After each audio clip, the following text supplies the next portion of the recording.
Hello, and thank you for joining us for Let the Prophet Speak.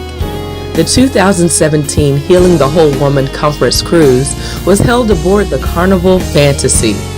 We sailed from Mobile, Alabama to Cozumel, Mexico. Powerful women of God shared their life's journey during this cruise, and they admonished us to journey on. Cancer survivors journeyed on. Widows journeyed on. Divorcees journeyed on. People suffering from natural disasters journeyed on. People that encountered bankruptcies and foreclosures journeyed on. Individuals grieving the loss of loved ones journeyed on. Regardless of your past losses, know that God is with you on the journey. Journey on.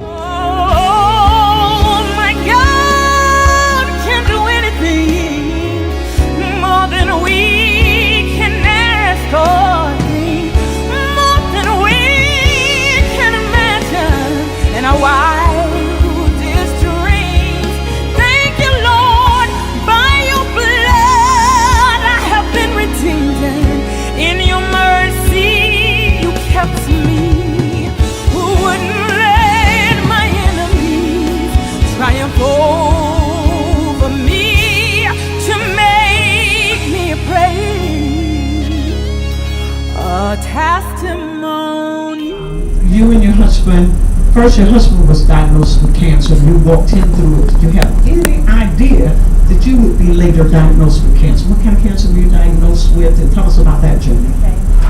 There's a cancer called triple negative. That's the worst one because they don't know what fuse or what causes it to go. And the HER2 positive is the second worst one. And that's the one that I'm dealing with, the HER2 positive. And I was in Dr. Ted's office. Dr. Barbara had seen me. And she found a lump. And she said, she said, most time I feel lumps like this. She said, I've done this a lot. She says, probably breast cancer, but you go and get your checkup. And when I was walking out of her office, and I guess I didn't cry or didn't seem upset, and I looked back, and she had a pen like this, but she was looking at me. And I've never had a doctor to call your house and call your family. But she kept calling and saying, please, go get checked, because I think she just didn't think that I was. And then they talked to my husband, they talked to my kids. They said, please tell her to go get checked. All the research, I'm learning how to eat differently, I'm learning a lot of things. And I went in for the surgery. The cancer was in the lymph nodes. And we have lymph nodes all over your body. And what the lymph nodes does, that's where it can fuel cancer and send it to all over your body and send it to all different parts of your body. So they did, my second surgery, they took out 15 lymph nodes. That's not bad. But all the lymph nodes ended up being clear. That was after I took the second dose of the chemo. Around December last year, something else tragic happened to you that no mother should ever have to deal with. Yeah, that's kind of hard for me to talk about it, but I will share. We were celebrating my son's birthday that night. How old was your son? My son is, he was going to be 33 that January, but on December the 4th at 12 o'clock, he went to the store. He had his girlfriend at his apartment, and her little girl, and he left to go to the store for something. It was raining really, real hard. I had some people tell me it was raining so hard and the beach would flood.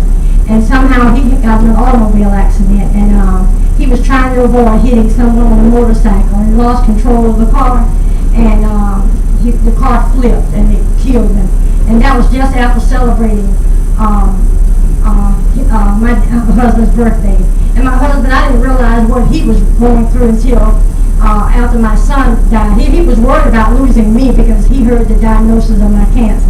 And here in the midst of all that, we ended up losing our son through an accident. And my son loved God a lot. He always talked about God. And I didn't know so many people loved him, and he was sharing God with so many people until his death. The kids were just by the droves and people by the droves all over the community, even in the bars, and the white people were cheering him and saying, I know Chris. He was just well known and well liked by a lot of people, and it really did show the kind of influence that we had as a family in the community upon his death.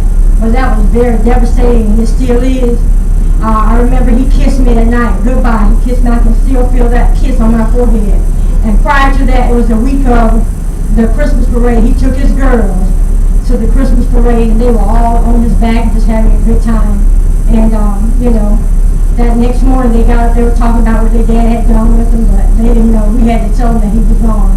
And I think his little girls are going through what I went through as a child, because one of them was the same age as I was, and he had her spoiled. And just at our family reunion, she was saying how I wish my dad was here. And so I know that his girls are still crying and they're still suffering. How many of you have ever buried someone that you love? Journey on. How many of you have ever gone through heartbreak? Journey on.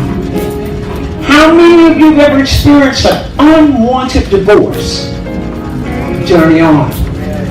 How many of you have ever lost a dream? What you dreamed of doing all your life? Journey on. How many of you have ever lost a home through bankruptcy, foreclosure, whatever reason? I say to you, journey on. How many of you have ever lost a job? Either you were laid off or fired. Journey on. Having to reinvent yourself. Menopause made me reinvent myself. Having children made me reinvent myself. Getting married, I had to reinvent myself. When I stopped teaching and went into full-time ministry, I had to reinvent myself. So life is filled with swift transitions. It's filled with change. So we have to reinvent ourselves and journey on. Anything that you have lost is worthy of grief. Dr-Vernette-Rosier's newest book, Journey On, is a tool that will help you do the work necessary to grieve in a healthy manner. The book will be released December 2017, but you can pre-order today. If you pre-order today, we will immediately send you the Journey On drop card, which includes the 4-part Journey On series, plus a 2-chapter preview of the Journey On book. For your gift of $75 or more, you will receive the Journey On drop card, plus a God of My Dreams t-shirt, journal, and mug. Don't avoid pain. Do the grief work and use this book to help you do the work necessary to grieve in a healthy manner. To place your order, visit our website, byrosierministries.org, or you can contact us via phone at 810-DREAM-08. Thank you for supporting Let the Prophet Speak and helping us reach the nations.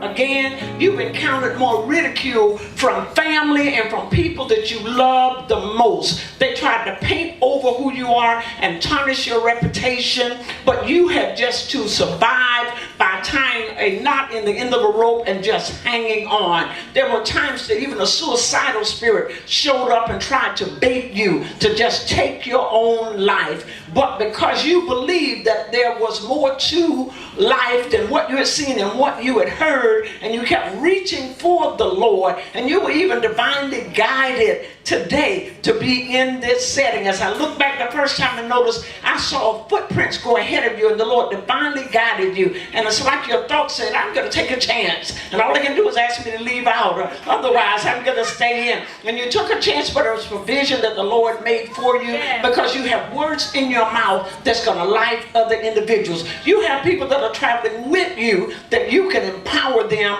and strengthen them. There's a calling of the Lord on your life. I don't know if you're aware of it or not, but the calling of the Lord has laid hands on you from the time you're a little girl around age 5. You've always been for the underdog. You've always pulled people up. You've always helped those other people that people didn't even pay attention to. You have very vivid dreams, very detailed dreams, very prophetic dreams, previews of things to come. And you've shared it, and people wondered, how in the world do you know that?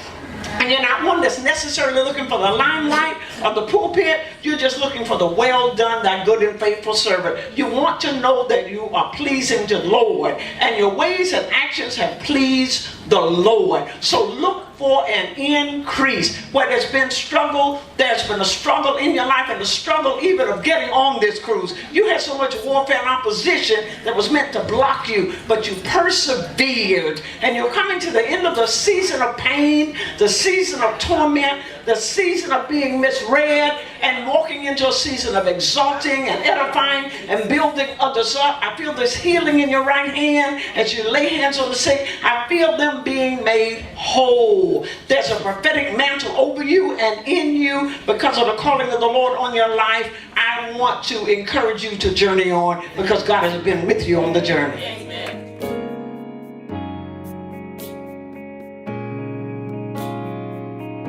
On your money. Y'all, can I be real? Yes. I was going to piss on your money for how you treated me. I can't tell all the stuff. We only got 30 minutes. And I decided that I was going to do that. So I started, me and the kids, we found a place up in Tallahassee. We would go wherever we wanted to go spend money. I went to Connecticut to move to Cincinnati. I paid for where I was staying, paying for where they were staying, whatever they needed, blah, blah, blah. And I didn't even care if it dwindled or whatever. But what I realized, it was the anger that was driving me.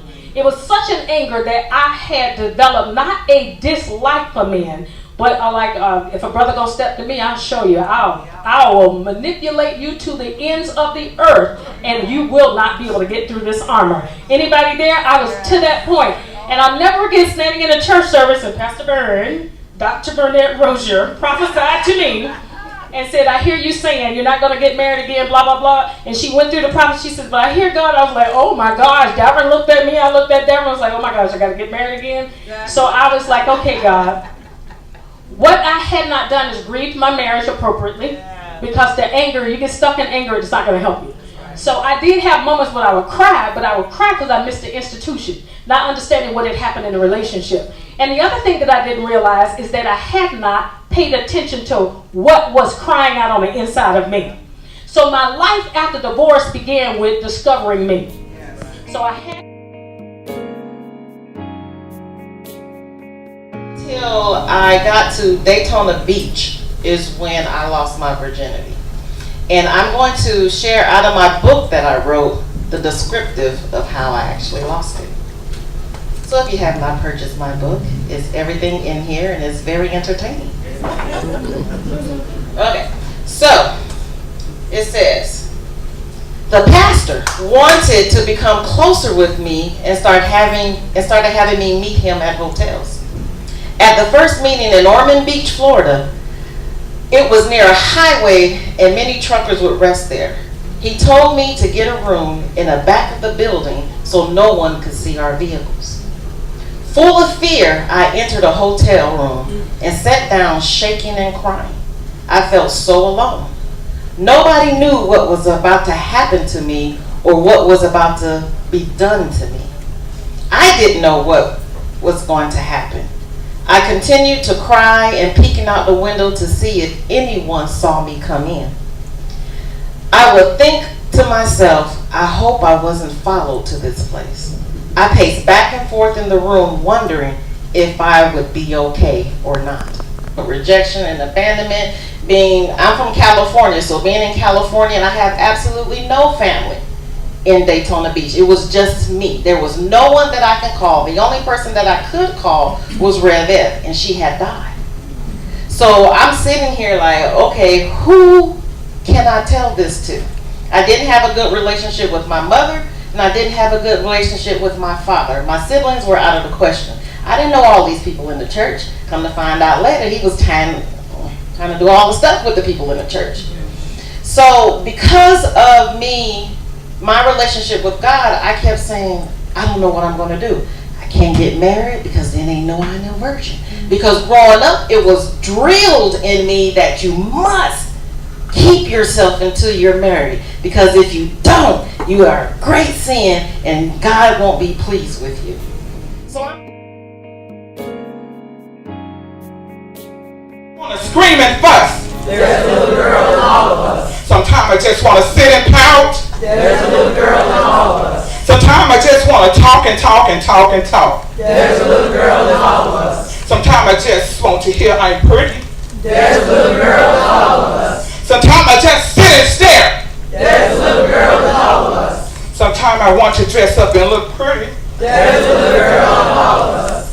Sometimes I just want to play. Then someone tell me to stay. Then I don't know what to say. Why don't you all just get out of my way? There's a little girl in all of us. Sometimes I am afraid of the dark.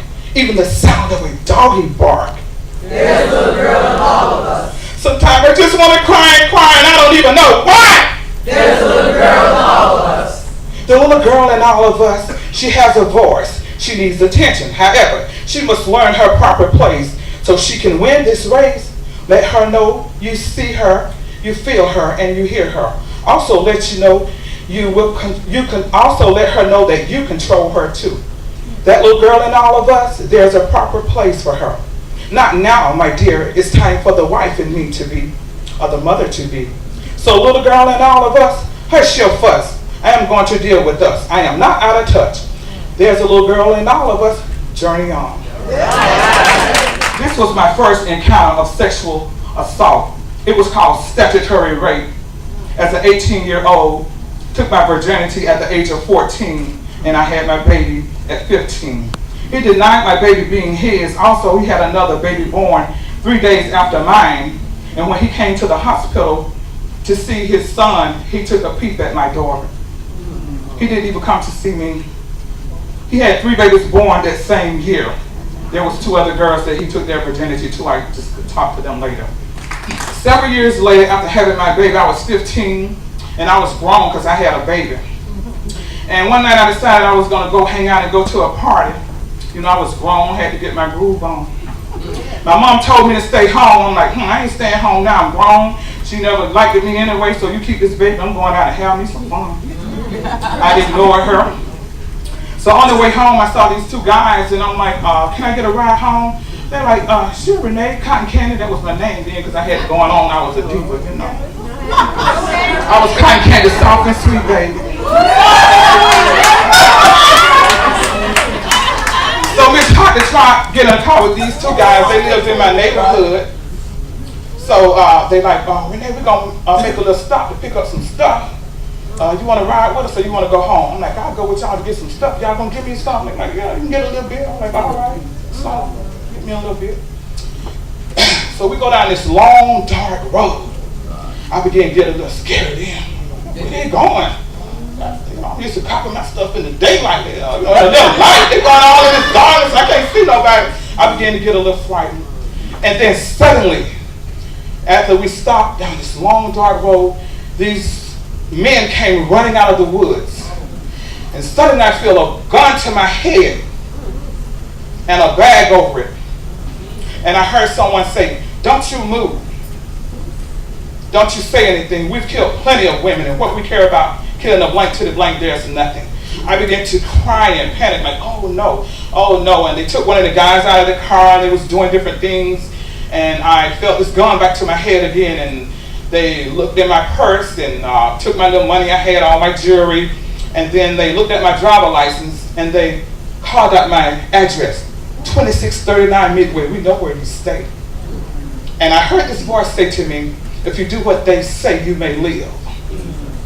So I got out of the car. They pulled me out of the car, and I felt myself laying on the ground. It was a mat there, because I don't remember feeling any grass underneath me. So as I lay there, they began performing sexual acts. They went in every hole that I have. Use your imagination. And I remember once saying, have you ever been with a white guy? I'm like, no. They said, well, sorry, you're with one now. I saw lights flashing from the camera.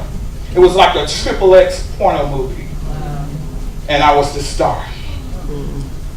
After they finished doing what they taking turns, I don't even know how many it were. It was all I know is I just lay there crying, just desperately crying. And then I remember one saying, I see blood. What have you guys did to her? I'm not touching her. And that's when it ended. So they let us get back into the car, and they kept one of the guys, and one they shot with drugs. And they let us go, and they told me, if you tell anybody, I got your address. And they called it out again, 2639 Midway. So we got in the car, and he was driving crazy all over the road, and I was just crying. I was so upset. And when we got near my house, I jumped out. I ran in the house, and I ran in. I took a shower, and I was so frightened. I remember looking out the window days, and I couldn't go outside. I just peep out the window. I wonder who they are. I didn't know who they were, but they knew my address. And I told them I just had a baby. And they're like, well, we'll come and take her. We'll kill your whole family. And during that season of the town that I was in, There were many women that was found dead, and they never, they were found laid out dead. It was a lot of them, I don't know how many. But anyway, they say they were the one that killed them. And God allowed me to live to tell my story. So I'm grateful for that.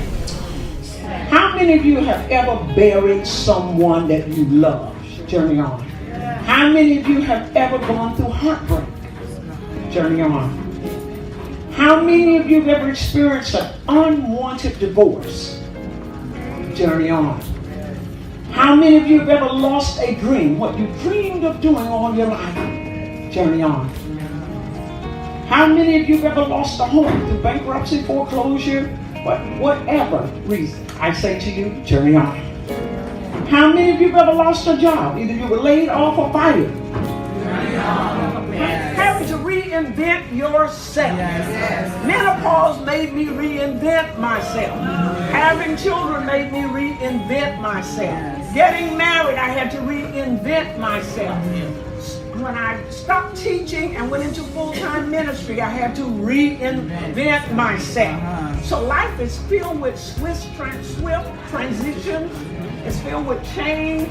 So we have to reinvent ourselves and journey on. Journey on. Journey on. Anything that you have lost is worthy of grief. Dr-Vernette-Rosier's newest book, Journey On, is a tool that will help you do the work necessary to grieve in a healthy manner. The book will be released December 2017, but you can pre-order today. If you pre-order today, we will immediately send you the Journey On drop card, which includes the 4-part Journey On series, plus a 2-chapter preview of the Journey On book. For your gift of $75 or more, you will receive the Journey On drop card, plus a God of My Dreams t-shirt, journal, and mug. Don't avoid pain. Do the grief work and use this book to help you do the work necessary to grieve in a healthy manner. To place your order, visit our website, vyrosierministries.org, or you can contact us via phone at 810-DREAM-08.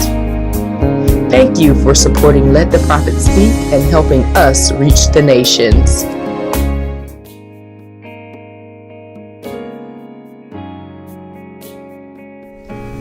And I felt like exploitation and trafficking and all bad things were happening in Las Vegas, so that's where I should be.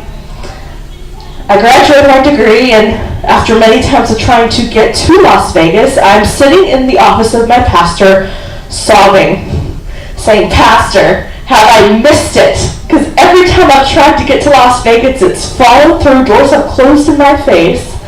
So I need you to hear from the Lord on my behalf, because apparently I'm not getting it, okay? So you're the man of God, you hear from the Lord and let me know what he says."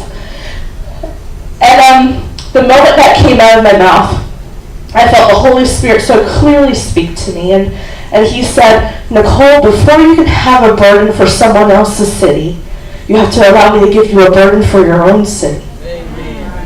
And so it was in that moment where the light bulb clicked in my head, and I thought, okay, God, I'm listening. Let's do this. Within 2 months, I was on a plane flying to New Jersey to be trained by an organization who has been training women on how to reach women who are in the commercial sex industry. I always explain it like this: just as if you were going to go to Africa, you would study the African culture. You would talk to a missionary or someone who's been to Africa. You would learn their customs so you don't offend them. Same thing with women who are in the commercial sex industry. There's a subculture. It's a culture. There's different things. There's a different lingo. Even something simple as sticking a pair of heels on the counter is considered bad luck. So I come home from New Jersey, and 2 months later, in December of 2014, me and 2 other women with 60 gift bags are walking into every strip club in Bay County to love the women. And the gift bag serves 3 purposes. Number 1, it meets a tangible need. So we always put cookies or nail polish or something fun and girly in there. Second, it meets a spiritual need. We always include a testimony or a Bible story or verses that are encouraging. And number 3, it includes a 24/7 helpline number. So if a woman needs assistance outside of the club, she can contact us and we can assist her from there.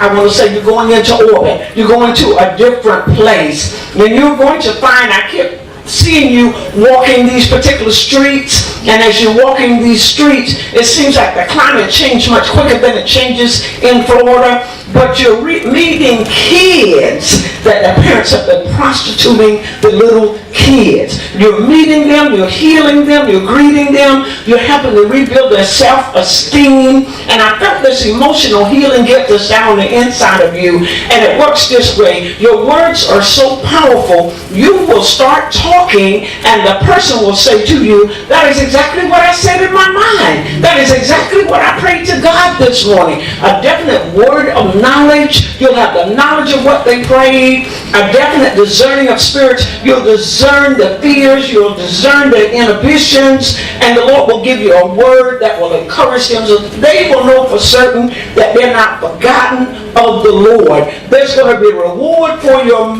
mercy gift. Individuals that are going to pour monies into your ministry that you'll be able to purchase a home for people that are in transition, because I felt that was something that was in your desire.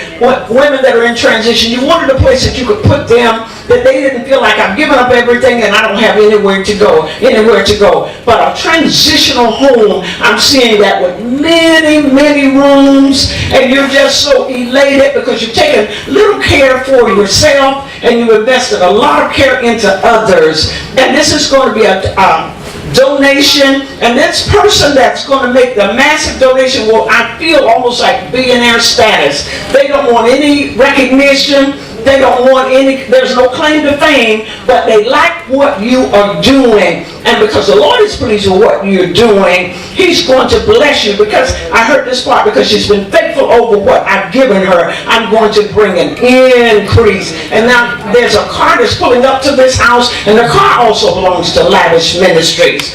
That He's just driving it up and saying, okay, what are you trying to have to seek out modes of transportation? He's going to cover the transportation and cover the housing as you journey on. Yeah.